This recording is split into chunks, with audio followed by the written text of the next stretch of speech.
जय हिंद। आज हम लोग सीखेंगे कि इंटरमीडिएट की परीक्षा जो सामान्य हिंदी है उसमें से एक पद्यांश आता है, उसमें 5 प्रश्न दिए जाते हैं और उनको हम कैसे यूपी बोर्ड में सॉल्व करेंगे आने वाली परीक्षाओं में, जिससे मुझे 5 में से 5 नंबर प्राप्त हों। तो आइए हम लोग सीखते हैं। सबसे पहले इसकी व्याख्या सीखनी पड़ेगी, तब जब आप व्याख्या सीख जाएंगे उसके नीचे आपको 5 प्रश्न दिए जाएंगे, उनको आपको इसी पद्यांश की व्याख्या को सीख करके ही करना है। तो सबसे पहले इसकी व्याख्या सीखने के लिए इसमें लिखा हुआ है मैं नहीं गगन की लता। इसमें जो है उर्वशी अपना परिचय देती हुई कहती है कि मैं कोई आकाश की, गगन माने होता आकाश, में फलती फूलती, तारकों में पुलकित फूलती हुई, दोनों लाइन की हिंदी एक साथ में निकालेंगे। तो उर्वशी कहती है कि मैं गगन की कोई लता नहीं हूँ जो तारकों के बीच में फलती फूलती हुई रहूं। ठीक है, समझ में आ। उर्वशी कहती है कि मैं जो है कोई आकाश मंडल की लता नहीं हूँ, अर्थात गगन की लता नहीं हूँ जो मैं फलती फूलती हुई तारकों के बीच में प्रसन्न रहती हूँ, खुश रहती हूँ। मैं नहीं व्यामपुर की बाला। फिर कहती है कि मैं आकाश मंडल में स्थित एक ग्राम है, गांव जैसे है, उसमें उसकी कोई मैं बाला नहीं हूँ। मैं जो हूँ एक साधारण सा प्राणी हूँ, जैसे आप हैं और हम हैं। जो मैं चांदनी लिखा हुआ बिंदु की तनिया चंद्रिका सन, जो मैं आकाश मंडल में रहने वाले व्यामपुर गांव में, बसने वाले व्यामपुर गांव में की कोई बाला नहीं हूँ जो चंद्रमा के साथ में उसकी किरणों से उतरी हुई हूँ, अर्थात मैं चंद्रमा की पुत्री हूँ। मैं वहां की कोई बाला नहीं हूँ।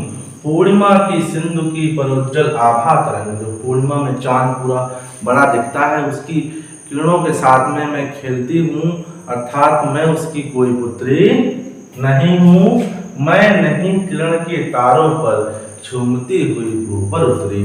तो आगे उर्वशी अपना परिचय बताती है, कहती है कि मैं चंद्रमा की कोई एक किरण नहीं हूँ, अर्थात चंद्रमा की किरणों से उतरी हुई पृथ्वी पर नहीं हूँ, जो कि मैं किरणों से उतरी हुई हूँ, अर्थात कहने का आशय जो है उर्वशी अपने आप को अनौलौकिक मानती है, अलौकिक मानते हुए कहती है कि मैं अलौकिक नहीं हूँ, अलौकिक नहीं हूँ, अलौकिक हूँ जिसका उपभोग मनुष्य द्वारा संभव हो। और मैं नहीं गगन की लता। फिर अंत में कहती है कि मैं गगन की कोई लता नहीं हूँ। अब इसमें से आपको 5 प्रश्न दिए जाएंगे, उनको कैसे कहना है। जैसे पहला प्रश्न आएगा, प्रस्तुत काव्यांश में नायिका अर्थात उर्वशी अपने विषय में क्या कहती है। तो उर्वशी, इस प्रश्न में पूछा गया है कि उर्वशी जो है अपने विषय में क्या कह रही है। तो उर्वशी जो अपने विषय में कहती है, आंसर लिखोगे। उर्वशी प्रस्तुत पद्यांश में उर्वशी कहती है अपने विषय में कि मैं आकाश से उतरी हुई कोई अलौकिक प्राणी हूँ, अलौकिक प्राणी नहीं हूँ, अपितु इसी लोक की हूँ, अर्थात मेरा उपभोग जो है मानव के द्वारा संभव है। पहला क्वेश्चन समझ में आ गया। दूसरा क्वेश्चन आएगा, प्रस्तुत पद्यांश में कौन सा अलंकार है। तो प्रस्तुत पद्यांश में कौन सा अलंकार है। तो प्रस्तुत पद्यांश में जो है रूपक अलंकार है, क्योंकि उर्वशी जो है अपने विषय में, अपने रूप के विषय में बताती है मैं लता नहीं हूँ, मैं फलती फूलती किरण नहीं हूँ, मैं व्यामपुर की बाला नहीं हूँ, मैं चंद्रमा की किरणों से उतरी हुई कोई पृथ्वी पर प्राणी नहीं हूँ। तो इसमें रूपक अलंकार है। अगला प्रश्न होगा, रेखांकित अंश की व्याख्या कीजिए।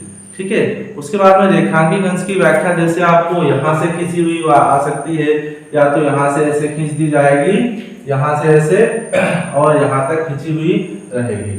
तो आपको जो है जितनी लाइन खींची जाए उतनी ही व्याख्या लिखनी है, और जितनी लाइन नहीं छूटी है, नहीं खींची हुई है, उसकी आपको व्याख्या बिल्कुल नहीं करनी है। तो जैसे कि यहाँ पे खींची हुई लाइन मैं नहीं गगन की लता, तो इसमें आप लिखोगे रेखांकित अंश की व्याख्या, हेडिंग डालोगे रेखांकित अंश की व्याख्या। उसके बाद में लिखोगे, उर्वशी कहती है कि मैं आकाश मंडल की कोई लता नहीं हूँ जो तारकों के बीच में, तारक मतलब तारा जो होते हैं उनके बीच में मैं फलती फूलती प्रसन्न रहती हुई रहूं, मैं कोई व्यामपुर की बाला भी नहीं हूं।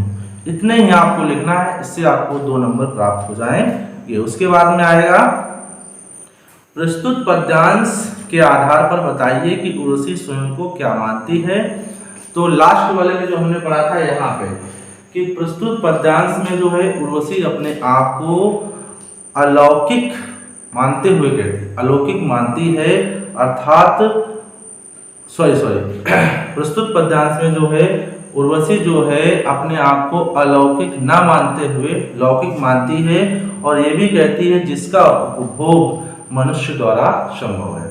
लास्ट वाले प्रश्न का ये आंसर होगा, प्रस्तुत पद्यांश के आधार पर बताइए कि उर्वशी अपने आप में क्या मानती है, अपने आप को क्या समझती है। तो आपको लिखना है कि उर्वशी जो है अपने आप को स्वयं को अलौकिक ना मानते हुए लौकिक मानती है, और ये भी कहती है जिसका उपभोग मनुष्य के द्वारा अर्थात मानव के द्वारा संभव माना गया है। तो इस हिसाब से आपको करना है, सबसे पहले इसकी व्याख्या सीख लेनी है। व्याख्या के बाद में जो आपको 5 प्रश्न दिए जाएंगे उनको इसी में से ढूंढ कर ही लिखना है।